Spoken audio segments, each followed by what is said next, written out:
Welcome back to The Explainer. Today, we're diving into something absolutely crucial for self-hosters, the official Eka Sunucu guide to deploying a totally resilient, always-on OpenClaw AI agent.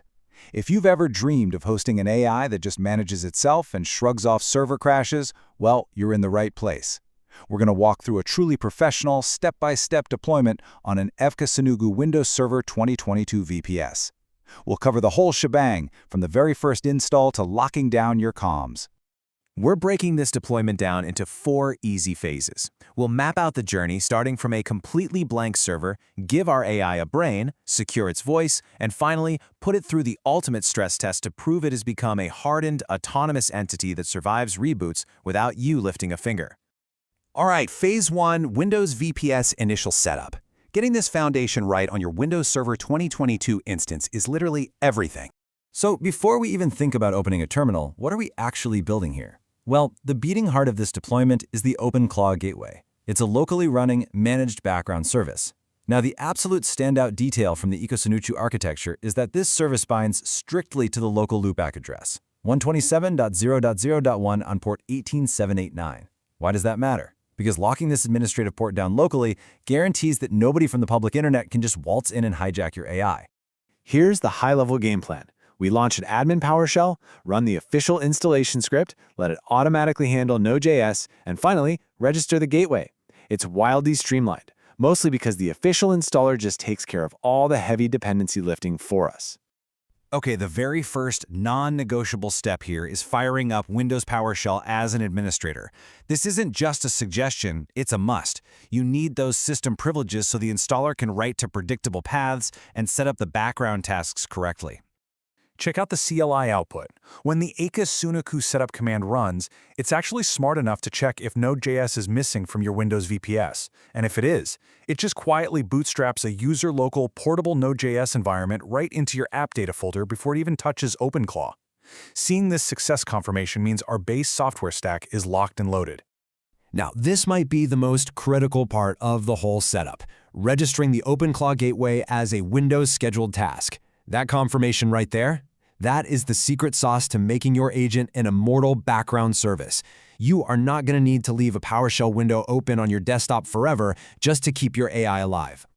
Moving right along to Phase 2, Codecs, OAuth, and Model Setup. We have the foundation. Now it's time to give this newly installed gateway a brain, using OpenAI's Codecs. Kicking off the login process is super smooth. You just drop the OpenClaw model's auth login command with the OpenAI provider flag into PowerShell, and boom, it automatically kicks you out to your browser. It handles the OAuth redirects locally and hands you right back that highly satisfying authentication successful screen. With authentication out of the way, we pick our brain. In this specific Eka Sunucu environment, they set OpenAI/GPT-5.6 as the default model. Keep in mind the models you actually see will depend entirely on your own OpenAI account. But setting this default is what tells your gateway exactly which model to boot up the second a request comes knocking. So we've got a server and we've got a brain. Welcome to Phase 3, securing the Telegram bot. This is where it gets interactive, giving our AI a secure voice so we can chat with it from anywhere. Now, if you want production-level security, the guide is crystal clear on this. When BotFather hands you your Telegram bot token, you have to treat it like a master password. Never, ever paste it directly into your PowerShell command line. If you do, it just sits there in your plain text shell history, which is a massive risk. Instead, the pro move is to drop it into a secure text file, a token file under your .openclaw directory, and just point the CLI to it using the token file flag. I absolutely love OpenClaw's zero-trust approach here. You've connected the bot, right? But the second you send it a message on Telegram, it outright denies you. Instead, it generates a unique pairing code and shoots it over to you in a direct message. This is a brilliant security layer. It means that even if a random stranger stumbles across your Telegram bot online, there is no way they can interact with your server's AI without your explicit terminal-level approval.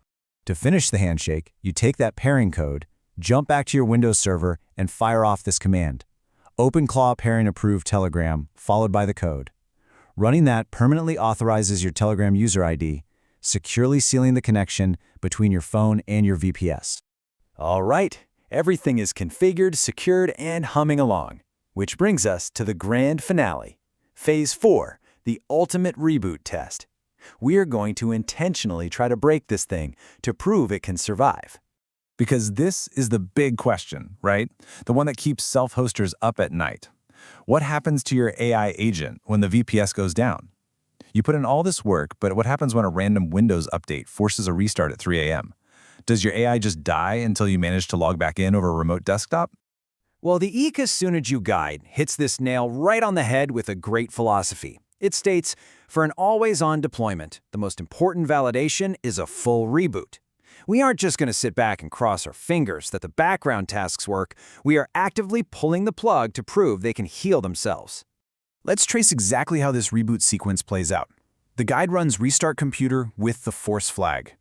Instantly, if you're trying to look at the local OpenClaw dashboard, you get slapped with a connection refused error. Now, don't panic. The guide points out this is exactly what's supposed to happen. In their testing, there was about a 21-second downtime wait, and then the Windows scheduled task kicked in and the gateway automatically recovered.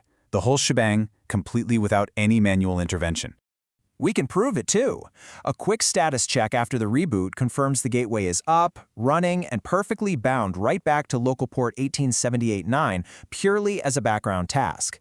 The AI brain took the crash like a champ and just woke itself right back up. To wrap things up, let's run through the Eka Sunucu production checklist. It's simple, but absolutely crucial. Number 1, keep your gateway local. Number 2, fiercely protect those OAuth and Telegram secrets using token files.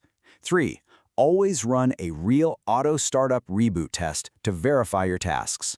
And finally, please, take VPS snapshots before you go changing any major configurations.